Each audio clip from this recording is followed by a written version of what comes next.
Turn on the lights.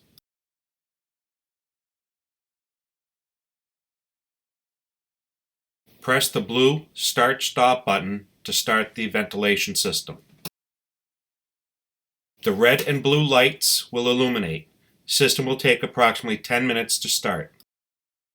Do not shoot until the green Safe to Shoot light has illuminated. Turn on the downrange lights. Tap the metal button to illuminate the bench.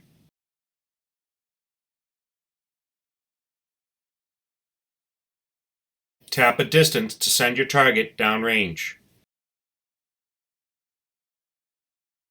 Distance will be shown on the bottom of the screen.